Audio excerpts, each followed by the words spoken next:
ọ̀rọ̀ yìí ti dójú ẹ̀ ọ̀rọ̀ Kwara ṣe ló ń yé ẹyin lójoojúmọ́ ẹyin tuntun ló ń yé lójoojúmọ́ báyìí. Executive Governor Kwara State Governor Abdulrahman Abdulrasaq wọ́n ti accuse Senator Saraki o wọ́n láwọn gangan lẹ́ni bí àwọn gangan ni wọ́n pàdé àpòpọ̀ pẹ̀lú àwọn Islamic country tí wọ́n wá tó fẹ́ wá Islamize Nàìjíríà tí wọ́n fẹ́ gba Kwara pé Kwara ò gbúdọ̀ bọ́ lọ́wọ́ Fulani. Wọ́n ní Senator Saraki ó wà lára àwọn tó gbàbọ̀dé terrorist Funyin ní Kwara State láti ọ̀dọ̀ Executive Governor the present Governor Kwara State Abdulrahman Abdulrasaq ó ní ọ̀rọ̀ yẹn ti jáde o jájọ débẹ̀ pa. Saraki weaponizing killings, kidnappings in Kwara for political effect. Government. The Kwara State government has accused a former senator president, Bukola Saraki, of weaponizing killings and kidnappings in the country for political effect. We acknowledged that Senator Saraki is at liberty to weaponize this national calamity and the pains of everyone for political effect, said the chief press secretary to Governor Abdulrahman Abdulrasaq Rafiu Ajakaye. Láti ọ̀dọ̀ executive governor yín secretary wọn press secretary wọn òun ló bọ́ síta on behalf of Governor Abdulrahman Abdulrasaq wípé Senator Saraki ó ṣiṣẹ́ papọ̀ pẹ̀lú allegedly èmi á fi allegedly sílẹ̀ pé ó ṣiṣẹ́ papọ̀ pẹ̀lú àwọn Islamic country tí wọ́n tó ń ṣe kíni tí wọ́n sponsor terrorism nínú Nàìjíríà. Ṣé dẹ̀ mọ̀ wípé Kwara State lẹ́nu ọjọ́ mẹ́ta la gbọ́ wípé àwọn Israeli wọ́n fẹ́ wá ṣe ginjati agricultural project ní Kwara State. Àwọn Islamic country ò dẹ̀ fẹ́. Wọ́n believe wípé Israeli by doing that for Kwara people àbí for the whole Nigeria láti enjoy. That means pé wọ́n ti penetrate. Ṣé wọ́n fẹ́ wá gba Kwara nínú Nigeria ni? Ṣé Israeli fẹ́ wá gba Kwara nínú Nigeria? I don't understand. But Islamic country like Iran, they never wanted such to happen to Kwara people.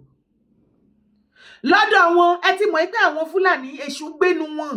Ìwọ tó bá lọ yàn wọ́n lọ́rẹ̀ẹ́ tó ń dó wọn tó tó ń bá wọn ṣe tó fẹ́ wọn lọ́kọ àbí láyé ẹ má bínú with that statement. Ìwọ ló kú tiẹ̀ o. Ìjọ tó ná bàbá kan ẹ̀ wọ́n ní ìròyìn pé bóyá ó fẹ́ wọn láya àbó fẹ́ wọn lọ́kọ ikú kàn dé àjálù bẹ̀bẹ̀ náà nìyẹn wọ́n kàn pa ìdànù náà ní ìpakúpa làwọn máa ń pààyàn. Tàbádé wá lọ́wọ́ bọ̀ ìwọ àtẹ̀mí mọ̀ wípé ṣé Bukola Saraki ni àbí Saraki èwe ló ń jẹ́ Senator Saraki ṣọmọ Yorùbá ni wọ́n ìwọ àtẹ̀mí mọ̀ pé wọ́n ń ṣe Yorùbá. Ẹjọ́ present governor yìí ṣe Yorùbá ni gbogbo wọn Fulani ni wọ́n Fulani náà ṣiṣẹ́ fún yàgò fún Fulani mò ń tẹnu mọ́ kò sí other tribe kankan nínú Nàìjíríà tó ń gbógun tira wọn ṣé mo parọ́ ni tribe pọ̀ nínú Nàìjíríà ìjọ ń gbórúkọ tribe kan pé òun ló hàn another tribe lémọ̀ yàtọ̀ fún Fulani. It is them, they are the only problem tó face in Nàìjíríà. Fulani nìkan ni ogun tó ń jà Nàìjíríà nothing more. Wá wo nǹkan tó ń sọ Kwara dì.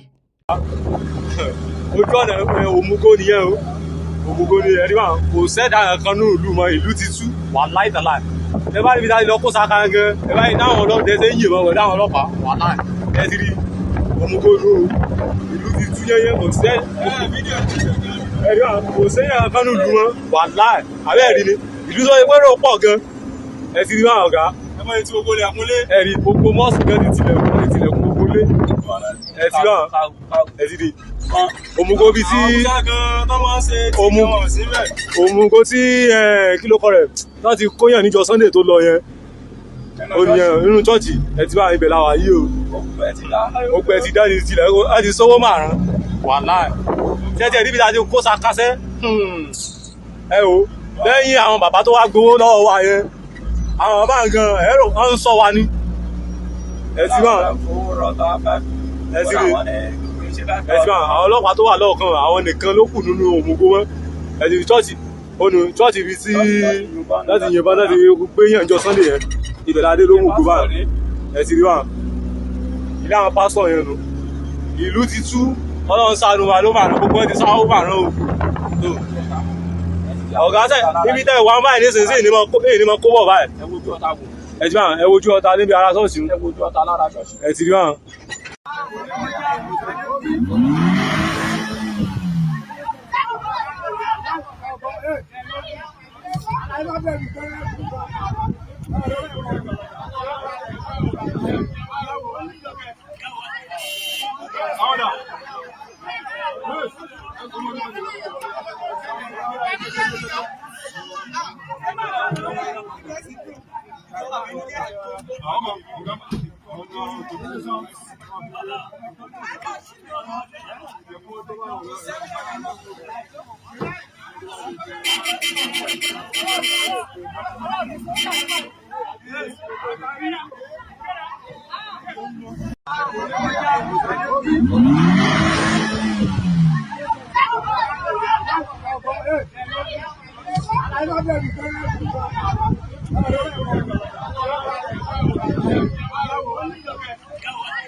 àmọ́ wàá ṣe nǹkan o.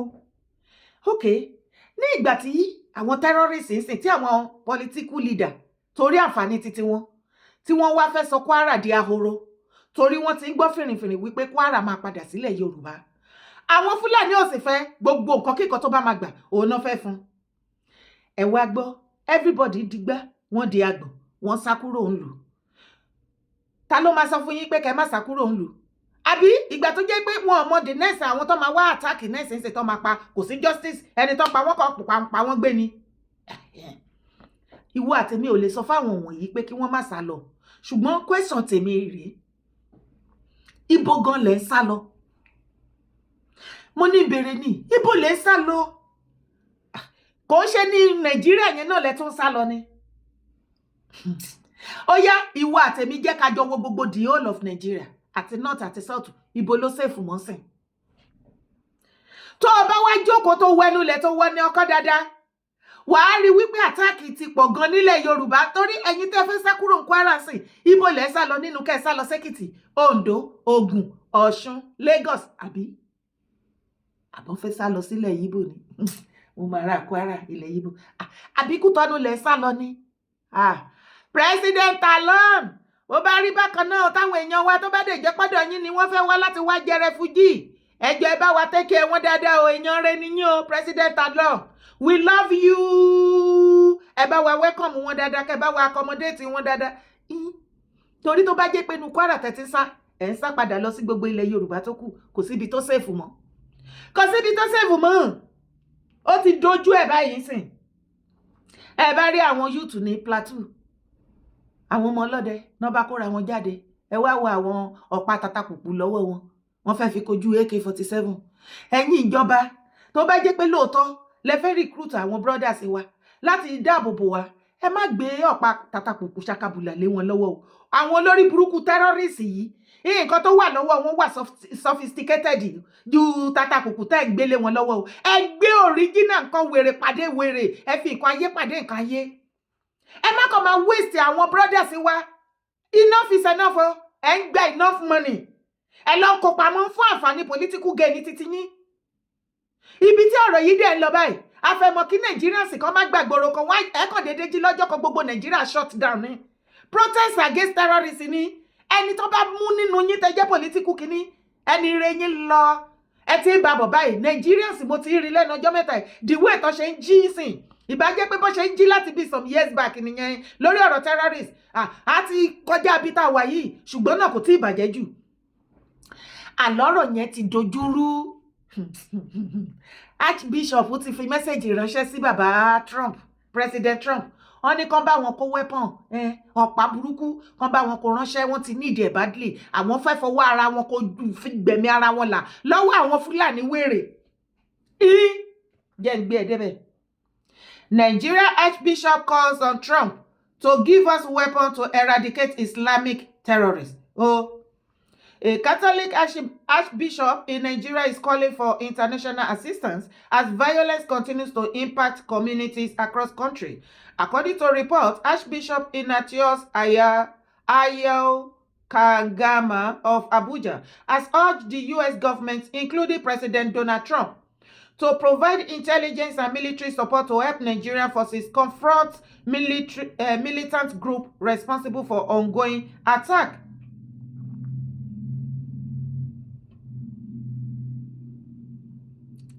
The appeal comes amid continuing insecurity in parts of Nigeria, where extremist groups such as Boko Haram and ISIS-affiliated militants have carried out attacks affecting civilians, including Christian communities. Lọ́rọ̀ kan ṣá, olórí Archbishop ní Abuja diocese wọn wọ́n ti rawọ́ ẹ̀bẹ̀ sí President Trump kí wọ́n ṣe kí ni? Kán wá fún wọn, kán wá supply Nigeria ní sophisticated weapon kí a fi kojú àwọn Islamic extremists. Gbogbo ẹ̀yin extremist Islamic leader ilẹ̀ Yorùbá wọn ò minus yín o, àwa ti list orúkọ gbogbo yín, address yín, everything about yóò ti wà lọ́wọ́ wọn. Ẹ má rò pé tán bá ń bá ti àwọn extremists jẹ́ wípé títí yín ẹ máa ṣe sẹ́yìn àti mọ̀ yín àti tó jọba láàrin yín àti gbogbo yín pátápátá. À ń rí yín lọ́lẹ̀ mufti wo gọ́ọ̀sán jàre brother mi máa ṣiṣẹ́ lọ tẹ́ṣọ́mọ́ ṣùgbọ́n mo kàn mọ̀ wípé ìwọ mẹ́ta ni yín, ìwọ wà lára àwọn tó máa fi kófá ọ̀ràn tó wà lẹ́ẹ̀lẹ́ Yorùbá tó bá ti délẹ̀ ara ẹ̀ á balẹ̀ á fi ẹ́ pàrokò fáwọn tó kù. Gbogbo everything yẹn ti wà lọ́dọ̀ government, kì í ṣe Nàìjíríà international. Eré ló máa pè é, continue your work. Ṣó olóròpó ya wèrè ni wàá mọ̀ wípé ò sán lórí. Ṣó rí gbogbo àwọn tó ń gbẹ̀yìn lẹ́yìn tó ń tì yín síta by the time tí ọwọ́ bá bà yín orí nǹkan tó ṣẹlẹ̀ sí Ayatollah leader yín ní Islam ní Iran orí nǹkan tó ṣẹlẹ̀ sí wọn, kí ló ṣẹlẹ̀ lẹ́yìn? Nothing. Wàá jẹ moyó ìyà, wàá jẹ moyó ìyà. Ẹ wá gbọ́ ẹ̀yin èèyàn mi, wọ́n fẹ́ pa bàbá Tinubu o, àwọn Fúlàní o, wọ́n múra burúkú láti gbẹ̀mí bàbá Tinubu bí mo ṣe ń bá yín sọ̀rọ̀ yìí. Kí lè ṣàlàyé kíní yẹn fún yín lẹ́kùnrẹ́rẹ́, ẹ kọ́kọ́ tẹ̀lé mi wá gbọ́ fídíò yìí. My Nigerians in Europe, hello. How do you send money to your family back home in Nigeria? I am introducing a new app to you called Lemfi app. Go to Google Play Store now. Download Lemfi app. Yes, and use it to send money to your family, friends, and loved ones. They are trustworthy, they are reliable, and with a good rate. Do you know that if you send money through Lemfi app, above €100, you are entitled to a €10 bonus? Oh yeah, what are you still waiting for? Run to the Google Play Store and download Lemfi app today and make use of it. In order for you to get the €10 bonus, don't forget to use my promo code YEYEDARA. It's only apply to the new people that want to download Lemfi app. If you have been using Lemfi before, you are not entitled to my €10 bonus on YEYEDARA promo code. So what are you still waiting for? Go and download Lemfi app today and thank me later. They are trustworthy, they are reliable with a good rate. Do not forget to use my promo code YEYEDARA. Lemfi Nija. You see, an average Arab man is lazy by nature. I decided to look into these people. When I delve into their history and why they behave the way they are behaving, I discovered that these people are just lazy. They have this sense of entitlement. They have this sense of dependency. You see, they are jealous by nature and they are barbaric by nature. I'm telling you. When I delve into the Bible and I discovered that these people actually emerged from the lineage, from the genealogy of Ishmael. Ishmael and Isaac actually came from Abraham, but different womb. When you look at the antecedents of, what was the name now? Isaac. Isaac dug wells several times. The one that even left behind by his father, Abraham, he dug it and water came out. The same Philistines, these Arab people, they came to seal up that well. Not for anything, but they felt they were intimidated, and because of jealousy, they seal up the well. The only thing you can trace, that I know I can actually trace to these people, I don't know, is they don't value education. I know they like fighting, they like intimidating, they like religious bullying these people. And the funny thing is that when they see you advancing, they want to stop you. Go and look at Arab nations. If you look at Egypt, if you look at Libya, if you look at Somalia, if you look at Afghanistan, Iraq, Iran, all those countries, go and look at the Pakistans. They are backward. Technologically, they are backward. Educationally, they are backward. Socially, they are backward. The reason why UAE is quite different from these people is because UAE, when I say UAE, I mean Dubai, Kuwait, Qatar, and Oman, all these Gulf nations, is because they have a blend of Western civilization. They are not barbaric as all these extremists, as all these Muslim extremists, the Arab Muslims. These people are not like that. Because you see, that's why you see that they hardly accommodate some of their religious people. They don't accommodate because these people are lazy. They are very lazy and they don't want to do anything. And this this mentality of laziness has encroached into a lot of countries. When you look at Fulani people in Nigeria now, they are taking after these people. I know they have been colonized somehow by these people. Fulani, for example, they are minority in Nigeria. They are less than 30 million people. But it will shock you that the northern states, we have 19 northern states in Nigeria. A number of them, we have Adamawa, we have Bauchi, we have Benue, Bono, Gombe, Jigawa, Plateau, Katsina, Kwara, Niger, Sokoto, Yobe, and the rest of them. It will shock that we don't have one Hausa as a governor. And there are 3 major tribes in Nigeria. We have Yoruba, Hausa, and Igbo. But Hausa has no governor. All the seats, governor seats, has been taken by the Fulanis.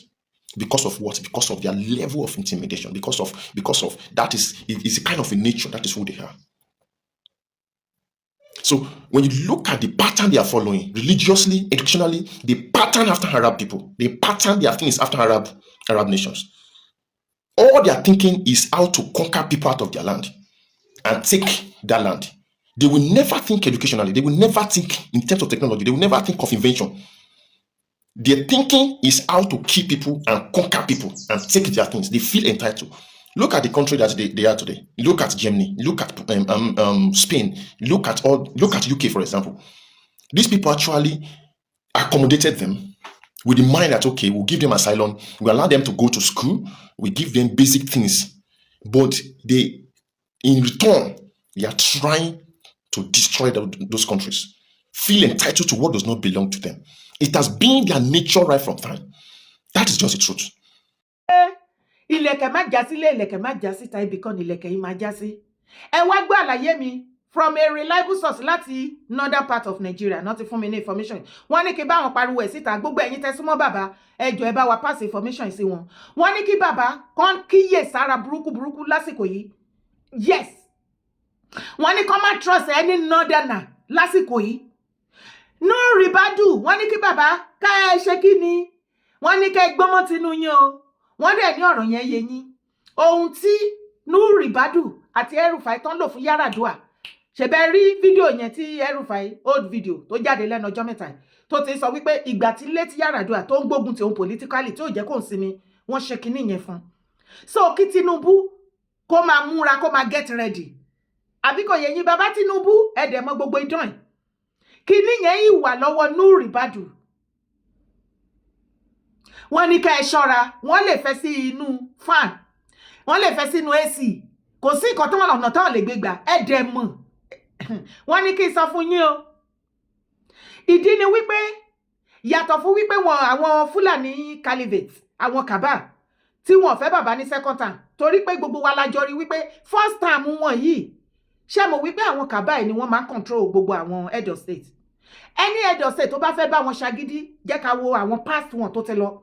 Tó bá fẹ́ ṣagídí wípé mo ti ní àwọn blueprint tèmi kan tí mo fẹ́ execute as the head of state now. Tó bá ti ṣagídí gbogbo weapon tí wọ́n lò against Tinubu government lọ́wọ́lọ́wọ́ ìwà rí pé Nigeria ń boil attack left right center.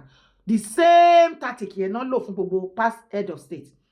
Tó bá ti wá ṣe wọn bí head of state yẹn lára àwọn past arọra gbọ́wọ́lẹ̀ wípé okay mo ti ṣe tán. Kí lẹ ní kí n ṣe? Ìgbà ẹ máa rí head of state á wà handicap. Kò ní lè ṣe anything bá pariwo láti dé dọ́là kò sí nǹkan tó kàn. The same thing yẹn ó ní wọ́n weaponize ìjọba Tinubu lọ́wọ́lọ́wọ́ ṣùgbọ́n wọ́n wá rí wípé gbogbo attack tó fún Tinubu àti ìjọba ẹ̀ Tinubu ò stagger. Nǹkan at least pẹ̀lú gbogbo nǹkan tó ṣẹlẹ̀ ó yẹ kó ti sọ̀rọ̀ kó ti jábọ́ àbí anything kí wọ́n mọ next plan. Tinubu ò sọ̀rọ̀ wọn ò mọ nǹkan tó fẹ́ ṣe. Ìdílé lè tó ṣe wá rí wípé second term Tinubu ó dangerous. Another reason tí àwọn tó pè mí láti náà tó wá sọ ni wípé wọ́n rí wípé bàbá Tinubu gan tó bá ṣe second term kò ní kúrò ó máa ṣe third term àfàìmọ̀ wọ́n ti wá rí pé ó possible tí Tinubu bá máa kúrò tí Nàìjíríà bá ṣe wà wọ́n Nàìjíríà kò ní jẹ́ Fulani leader òun ni Tinubu máa gbé ìjọba fún mọ́. Gbogbo nǹkan wọ̀nyí ló ń bá gbogbo àwọn Fulani Kaba Fulani caliphate lẹ́rù láti wá gbogbo ọ̀nà wípé Tinubu kò gbọdọ̀ ṣe second term àbí kó kú.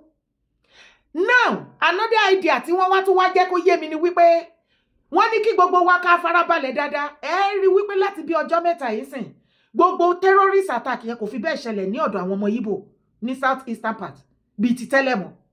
Ìdí ni wípé àwọn northerner They are interested in Obi now. They are trying to draw Obi very closer to them. They want to give Obi the best support they could ever give. You understand? Because they want to use Obi to nullify Tinubu coming presidential election. But between you and myself, you know Obi, 1 billion of Obi can never do that. Kò lè win Obi wo. Èmi gan tí mo jóbìnrin tí mi jámọ́ kankan mo ní action mo ṣe strong ju Obi lọ. Obi ó tó bá gbọ́ ẹ̀kọ́ tó ti rọ̀ pẹ̀tẹ̀ tó ti ní mucus tó ti bàjẹ́ ẹ̀kọ́ tó ti bàjẹ́ l'Obi. Tó bá sọ̀rọ̀ pé èèyàn tó fẹ́ wá jẹ candidate tó fẹ́ wá jẹ head of state Obi ò sí lára wọn, not even ordinary councillor. Ọ̀dọ̀ wọn yẹn nìkan náà ló ti lè ṣe governor. Obi ò strong in anything. Kò ní action, kò ní anything, kò sí kankan. He talks too much. He's too weak. But àwọn Fulani caliphate ń sìn wọ́n ti mọ̀, wọ́n believe in Atiku's political game. They don't trust Atiku, they won't like Atiku, wọ́n believe in politics here. So àti wípé gan pàápàá kò tún tí ìpadà kan àwọn northern part of Nigeria láti bring a candidate jáde. Ìdí nìyẹn tó ṣe fẹ́ fún Obi. Obi now is political partyless. Where does Obi belong to now? PDP, ADC, Labour Party? Nobody knows. Because you see Obi in Labour Party today. You will hear PDP from his mouth tomorrow. Next tomorrow, you will see him in ADC. Nítorí wọ́n fẹ́ lo Obi báyìí. Torí èèyàn ọmọ ìpé Obi weak. Peter Obi weak. Peter Obi is too weak. He cannot do anything. And that is why the Fulani caliphate, the Fulani Kaba, they are trying to woo him to their own side. Because he's a very weak person. The Fulani Kaba needs a weak person. They need someone that doesn't know anything that they can control. They have realized it now, 100%, 1000%, that they can never control Tinubu, regardless of any kind of attack they used to weaponize his government. Ó ti di kan jangbe sí wọn lọ́rùn. Ẹ bá wa sọ fún bàbá Tinubu kí wọ́n be calm down. Kàn jọ nítorí Ọlọ́run. Kàn fojú kàn má trust in northern now. Ọ̀pọ̀lọpọ̀ wọn kíní ti bo rúbò wọn lójú. Mo tún sọ láàrin gbogbo tribe tó wà láyé nínú Nigeria. Tribe wo lórí tó ń gbógun ti every other tribe? Fulani. Tó bá wá rí bẹ́ẹ̀, jẹ́ kí ìwà tèmi yàgò fún wọn. Má sọ wípé ó ti pẹ́ tẹ́ ti fẹ́ wọn lọ́kọ, ẹ ti fẹ́ wọn láya, ẹ ti kó jèrí.